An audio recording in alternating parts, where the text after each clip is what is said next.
초콜릿은 달콤해 달콤해 달콤해 오렌지는 상큼해 상큼해 상큼해. So welcome po muli mga kaguro sa aking pong YouTube channel. So for today po, I'm going to ask you, na-receive nyo na po ba or na-download ang inyong mga certificate for BINSET 2.0 o Virtual In-Service Training 2.0? Ano download nyo po ba ay may nakalagay na accredited 15 CPD units or wala pa? So for this time po, for our today's tutorial, I'm going to show you how to get and download the certificate with 15 accredited CPD units. Okay, so last time po, nang matapos po natin yung ating virtual in-service training last 2021, August 30 actually, to September 3, 2021, all of us po, sigurado ako, na nung matapos po tayo sa ating final exit examination po, automatic na ang inaas natin ay kung paano natin madadownload yung ating certificate of recognition. Yes, although na everyday po ay nagkakameron tayo ng certificate of attendance or participation as well po ng ating mga certificate every end of the day. Then for this time po, dun sa pinakahuling nating part, so we are excited kung paano pa natin makukuha ang ating certificate of recognition under this training. Okay, so once we already downloaded it, automatic po, di ba po, ang saya natin lahat. Nag-enjoy at talaga po na once na ma-download mo ay feeling mo talagang katagumpayan para sa ating mga guro. Okay, so the first time that we have downloaded it po, automatic po ang tanging natin makikita na talaga nagpapatotoo na tayo talaga ay really past the in-service training that time. So makaka-download po tayo ng ating tinatawag na certificate of recognition where makikita po talaga indication that it was truly verified through this icon na makikita po natin sa ating right upper corner. Okay, so nakalagay po doon yung mga code po natin na sabi nga ay walang makakaagaw nung kasi code mo yon. Yan. So, yun po yung ating nakita or yun nagpatotoo na talaga tayo ay dumaan sa training. Okay, so kaya lang po, for this time po, naglabas ng panibago pong memo or nagkameron po ng bagong update when it comes with our certificate that time para nga po sure na sure tayo na talagang tayo accredited or magagamit natin through pag tayo po ng license natin or di kaya naman tayo nagparank yan. So ngayon po nag-download na po ako ng panibago ko na certificate.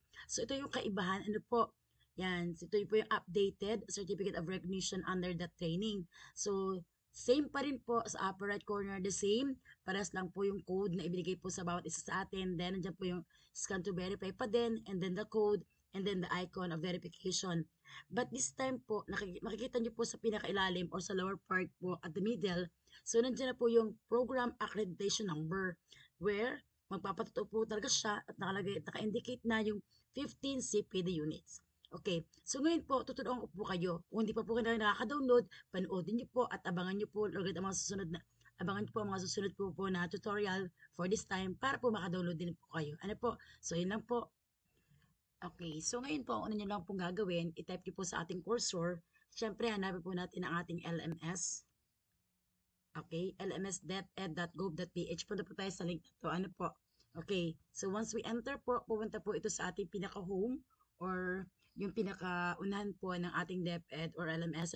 Yan. So, nakalagay po diyan, naka-indicate ang ating pong mga region. Okay, so dahil nga po, I'm from Batangas, that's why I'm going to choose po the Region 483. Kabilang po kami sa Region 483. So, andito po yun. Hanapin po natin.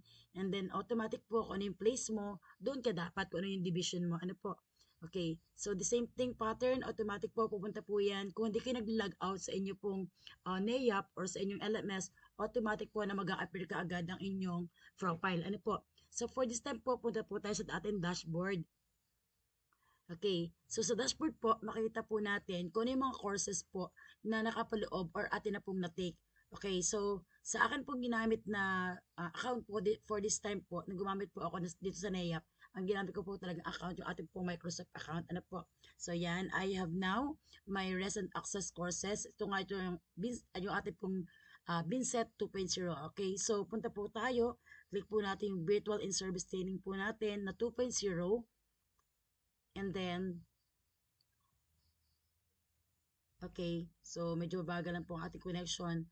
But, ang una po talaga natin gagawin, dahil nga tapos na naman tayo lahat dyan, hindi nyo na po kailangang pagdaanan muli yung day 1, day 2, day 3, day 4, and day 5. Okay, so automatic na po tayo tapos dyan kasi nga ay last year pa po ito nangyari. Okay, so ngayon po nakita po yung link ng Certificate of Recognition.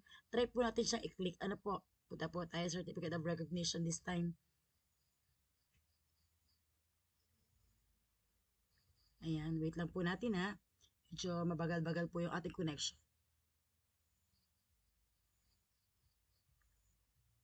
Okay, just wait a few minutes, ma'am. Sir?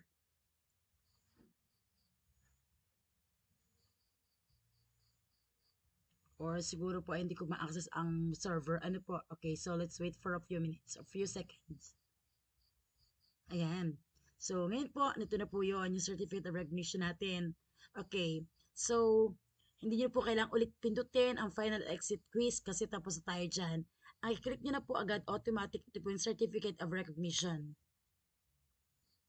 Okay, and then let us view kung yun pa rin po ba ang ating certificate, yung dati pa rin po ba, or makikita na natin kung meron siyang 15 CPD units na nakalagay sa ilalim. Ayan. So, as you can see po mga mama sir, automatic po, ito na po yun. So, nakita po natin. Nandiyan na po yung program accreditation, ICTS accreditation, and CPD units. Actually, yun lang po yung nabago. Same pa rin po yung mga date, same po ang content ng ating pong certificate, same ang ating code, walang nabago. Ang tangi lang po, naging patotoo na talaga magagamit po natin ito pong inilagay na talaga nila para hindi na po sila mag-isip or maghanap, nandiyan na po ang ating accreditation of 15 CPD units. Okay, so yun lang po. Sana po natuto kayo at nawa po ay ma-download nyo na din po ang inyong mga certificate. Thank you po for watching. See you on the next vlog.